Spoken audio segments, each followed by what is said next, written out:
It is Christmas time and just got a new used England's Madison wood burner.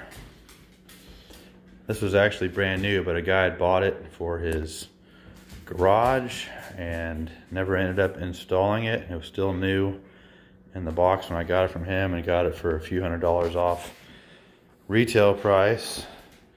And we got the blower hooked up. I've got intake air hooked up out there, but because I've got stucco on the outside of my house, we actually silicone the vent screen cover on the outside of the house. I'm waiting for that to dry before I go hooking up the intake air, but I don't technically have to have it, but I'm going to have it for optimal intake air, and to also keep it from sucking cold air from other areas of my house, like through the window cracks and things like that. But I am super excited to use this. We did go straight up through the roof. Didn't have any elbows or anything. It will be a little more difficult for cleaning down the road, because this does go up 15 foot above this ceiling through an attic, and we had to cut through a rafter. Actually, we were too close to it, so we had to kind of move it over and sister joist it. And that was, I mean, not a big deal, but things like that you may not think about ahead of time that add more cost to this whole deal. I used triple lined pipe, stainless pipe, going all the way up from above this roof, clear up above the roof, the required amount. That was pretty costly. And then I went ahead and went with double lined pipe in here.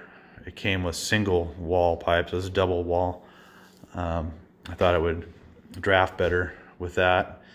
Didn't want to skimp doing it the first time. So anyway, I've got the little heater, you know, self-powered heater fan there, and I picked up one of these thermometers because it didn't come with one, and it is designed to go on the pipe, but it's only designed to go on to single wall pipe, so it's probably not going to work on that double wall. So I'm hoping it works on the deck here. If not, I'll get another one designed for that later, but I have seen some stuck on the deck. So I'm just getting ready to fire up my very first fire. The 3 stages, they recommend starting with a small fire to begin with and working your way up to help properly break in the unit and help burn off some of the paint fumes and things like that. So anyway, that's what I'm getting ready to do. I'll be back in a minute. Okay, getting ready to attempt my first break-in fire to help cure the paint, and we'll see if I can get this started. I used a little bit of dryer lint down at the bottom, and then just some kindling. And this first one was just supposed to be a small kindling fire to get the stove up to about 300 degrees, and then to leave the air damper open so that it can just burn itself out after it's reached that temperature. And it just has a single control valve. All the way in is full airflow, and this is reducing it for a slower burn.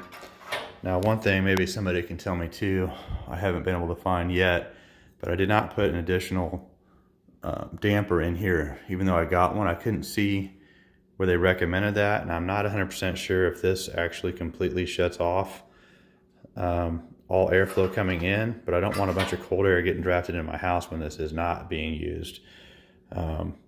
So if it turns out I need an additional damper to completely shut off all airflow, I'll probably take this pipe back out and add a damper in between there somewhere later. But anyway, get this lit and get back to you here in a second. And the other thing I say, you have this little dog hole right here.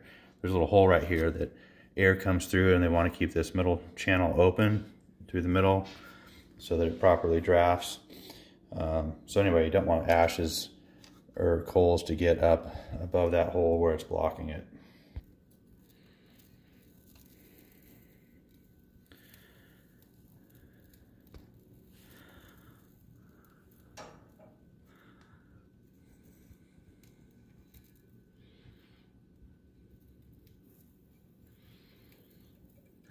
We'll see if my one match gets this lit. Now, of course, I have an extraordinarily long match, so that helps.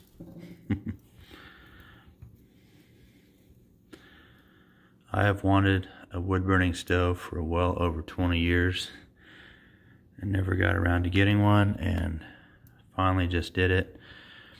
And part of the way the world is these days, we actually have a couple furnaces in our home, natural gas furnaces. But not knowing what the future will bring, I wanted to have a backup heat source regardless. So, not to mention, I just like this type of heat and the aesthetics, and hopefully being able to save some money on my natural gas, if nothing else. Looks like that's already going pretty good. I'm going to get into my little bucket of kindling and add some more. See what my temperature gauge ends up doing. It's not warming up at all yet, I'm sure.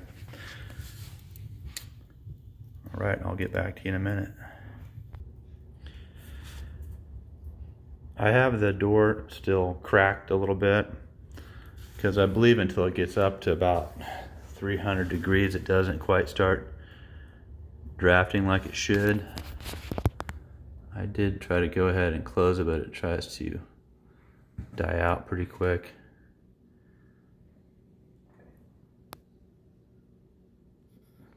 It might be starting to take off now. Looks like maybe getting some of that secondary burn up top.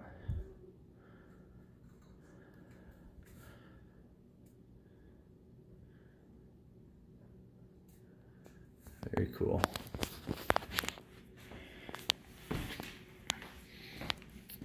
And thermostat is starting to get a little hot up here, but the thermostat hasn't moved much. It doesn't show that it's even up to 200 yet, maybe not even 100 on top.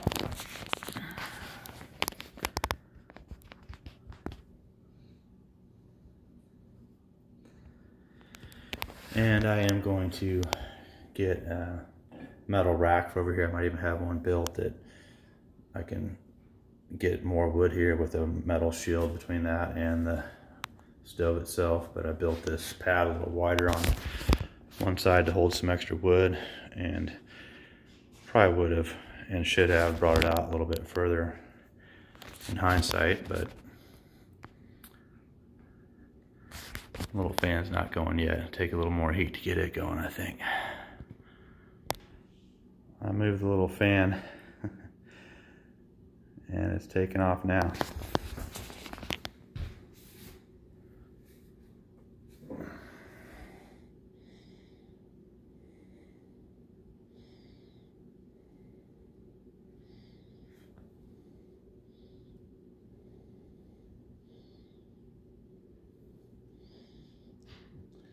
They go faster as they get hotter, but it's putting out a little bit of air right now. I can feel only out to about here, but this stuff is nowhere near full operating temperature yet.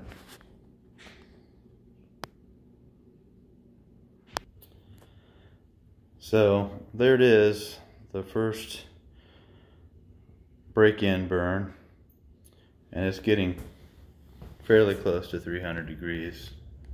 Not quite there, but I did have to leave the door cracked a little bit. I've heard some other folks say they do that too until they get up to a certain temp, and then they can close an old secondary burn. It's kind of started the secondary burn when I close it, but then it starts dying down just because it's not quite raging enough yet. But anyway, super stoked about this stove, and using it, hopefully saving some money, and definitely enjoying the aesthetics and the nice heat it puts off. So good luck to all of you who are thinking about going down this same journey. God bless and Merry Christmas.